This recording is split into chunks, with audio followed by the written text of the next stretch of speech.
آپ نے اپنا 1 سال کا کینیڈین ورک ایکسپیرینس کمپلیٹ کر لیا. کانگریچولیشنس. آپ سیلیبریشن کر رہے ہیں, دوستوں کو ٹریٹ دے رہے ہیں اور سوچ رہے ہیں چلو پی آر کی فائل اب پکی ہو گئی. لیکن کیا ہو اگر میں آپ کو بتاؤں کہ آپ کا وہ محنت سے کمایا ہوا ایکسپیرینس ہر ایک دن تھوڑا تھوڑا کر کے ایکسپائر ہو رہا ہے. آپ نے بالکل صحیح سنا. یہ وہ نمبر 1 ٹریپ ہے جس میں زیادہ تر post graduate work permit PGWP holders پھنستے ہیں اور انہیں پتہ بھی نہیں چلتا جب تک بہت دیر نہ ہو جائے. آج میں آپ کو وہ سیکرٹ ٹائم لائن بتاؤں گا جو IRCC یوز کرتا ہے, جسے رولنگ 3 ایئر ونڈو کہتے ہیں. اور میں یہ بھی شیئر کروں گا کہ آپ کو 2 الگ الگ ٹائمز پر ایلیجیبل ہونا ضروری ہے. ایک غلطی جو آپ کی پوری اپلیکیشن ریجیکٹ کروا سکتی ہے. آپ سوچ رہے ہوں گے کیوں سنے میری بات. میں دبئی سے کینیڈا آیا تھا. میں نے یہ پورا کمپلیکس سسٹم خود نیویگیٹ کیا ہے اور اپنے کئی دوستوں کو کینیڈا امیگریٹ کرنے, وزٹ کرنے اور اسٹڈی کرنے میں ہیلپ کی ہے. میں ایک کینیڈین سٹیزن ہوں اور میرا گول ہے کہ میں جلد RCIC کنسلٹنٹ بنوں. میں آپ کو یہاں وہ جینوئن ایڈوائس دینے آیا ہوں جو اکثر لوگ شیئر نہیں کرتے.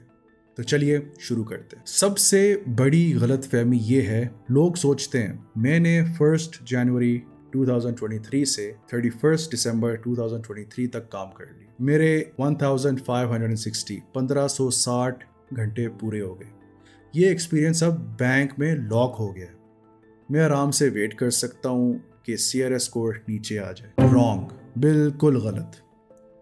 IRCC کا سسٹم ایسے کام نہیں کرتا. وہ کہتے ہیں کہ آپ کا ایکسپیرینس پچھلے 3 سال کے اندر ہونا چاہیے, لیکن یہ 3 سال کا پیریڈ فکسڈ نہیں ہے. یہ ایک رولنگ ونڈو ہے. اس کا کیا مطلب ہے؟ اس کا مطلب ہے کہ یہ 3 سال کا ونڈو ہر دن آگے بڑھتا ہے. فار ایگزامپل, اگر آج کی ڈیٹ ہے اکتوبر 23 2025, تو IRCC صرف اس ایکسپیرینس کو دیکھے گا جو آپ نے اکتوبر 24 2022 اور اکتوبر 23 2025 کے بیچ میں کیا ہے. کل جب ڈیٹ اکتوبر 24 ہوگی تو ونڈو بھی چینج ہو کر اکتوبر 25 2022 سے اکتوبر 24 2025 بن جائے گی. اس کا مطلب آپ کا اکتوبر 24 2022 والا ایکسپیرینس اب ایکسپائر ہو گیا ہے.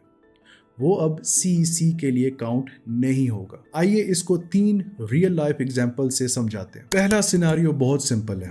آپ نے فل ٹائم کام کیا ڈسمبر 1 2022 سے ڈسمبر 1 2023 تک. آپ کا 1 سال پورا ہو گیا. ایکسلنٹ. لیکن آپ کا ایکسپائری کلاک شروع ہو گیا ہے. آپ کے پہلے دن کا ایکسپیرینس ڈسمبر 1 2022 آنے والے ڈسمبر 1 2025 کو 3 سال سے پرانا ہو جائے گا اور ونڈو سے باہر نکل جائے گا. اس کا مطلب آپ کے پاس اپنی ایپلیکیشن سبمٹ کرنے کے لیے بیسکلی نومبر 30 2025 تک کا ٹائم ہے. اس کے بعد آپ کا ایکسپیرینس کم ہونا شروع ہو جائے اور آپ 1 سال کے ریکوائرمنٹ سے نیچے گر سکتے ہیں. اب آتے ہیں سینیریو نمبر 2 کی طرف. یہ ہے وہ ٹریپ جہاں سب سے زیادہ PGWP ہولڈرز پھنستے ہیں. امیجن کریں آپ نے مارچ 15 2022 سے ڈسمبر 15 2022 تک 9 مہینے کام کیا. پھر آپ نے بریک لیا اور پھر مارچ 20 2025 سے اکتوبر 20 2025 تک 7 مہینے کام کیا. آپ سوچیں گے واہ 9+7 یعنی 16 مہینے کا ایکسپیرینس ہے, میں تو سیف ہوں. لیکن اگر آپ اکتوبر 23 2025 کو اپلائی کر رہے ہیں تو آپ کا کوالیفائنگ پیریڈ کیا ہے؟ رائٹ, اکتوبر 24 22 سے اکتوبر 23 25 تک. اس کا مطلب آپ کا پورا مارچ 22 سے اکتوبر 22 تک کا ایکسپیرینس ونڈو سے باہر ہے, وہ کاؤنٹ ہی نہیں ہو. IRCC کی نظر میں آپ کے پاس صرف 7 مہینے کا ویلڈ ایکسپیرینس ہے اور آپ کی ایپلیکیشن انیلیجیبل. اچھا جی, تیسرے سیناریو کی طرف آتے ہیں. ایک اچھی خبر بھی ہے. آپ کا ایکسپیرینس کنٹینیوس یعنی لگاتار ہونا ضروری نہیں. آپ نے 6 مہینے 2023 میں کام کیا, لیٹس سے جن سے جون 2023 تک. پھر آپ نے 3 مہینے کا بریک لیا. پھر آپ نے 7 مہینے 2024 میں کام کیا, لیٹس سے اکتوبر 23 سے اپریل 24 تک. یہ بالکل ٹھیک ہے جب تک آپ کا ٹوٹل ایکسپیرینس اس کیس میں 6+7 یعنی 13 مہینے اس 3 سال کے ونڈو کے اندر ہے, آپ کوالیفائی کرتے ہیں. بریکس لینے سے کوئی پرابلم نہیں ہوتا. اوکے, اب سب سے ضروری بات, یہ غلطی کبھی مت کرنا. آپ کو CEC کی ریکوائرمنٹس 2 بار پوری کرنی ہوتی ہیں. پہلی بار جب آپ کو انویٹیشن ٹو اپلائی یعنی ITA ملتا ہے.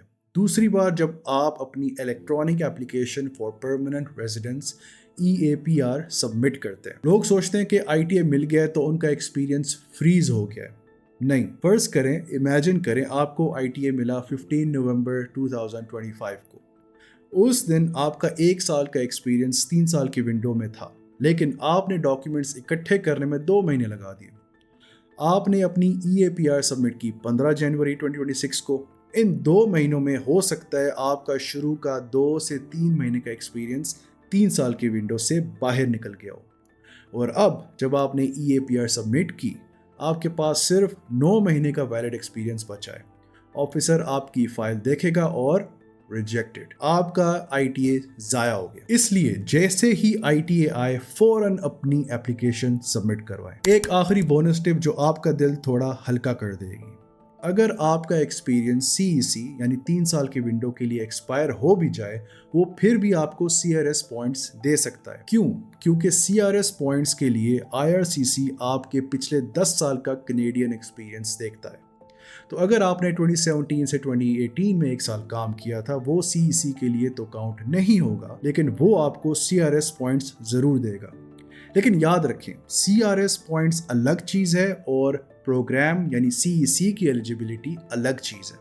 آپ کو پہلے ایلیجیبل ہونا ضروری ہے. تو لیسن کیا ہے؟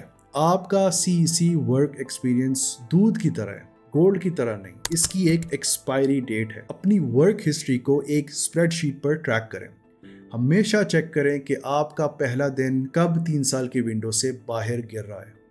اور جیسے ہی ITA ملے 60 دن کا انتظار مت کریں، اپنی فائل انسٹنٹلی سبمٹ کریں. Did you find this update helpful؟ کیا آپ کو یہ انسائڈر انفارمیشن ویلیبل لگی؟ اگر ہاں تو پلیز نیچے لائک بٹن کو ضرور دبائیں. یہ چینل کو بہت ہیلپ کرتا ہے اور مجھے بتاتا ہے کہ آپ کو ایسی ویڈیوز اور چاہیے. اور اگر آپ کسی ایک دوست کو بھی جانتے ہیں جو PGWP پر ہے یا ورک پرمٹ پر ہے، پلیز یہ ویڈیو کا لنک ان کے ساتھ واٹس ایپ پر شیئر کریں. آپ انہیں ایک بہت بڑے کاسٹلی مسٹیک سے بچا سکتے. تھینک یو فار واچنگ اور میں آپ کو اگلی ویڈیو میں ملتا ہوں.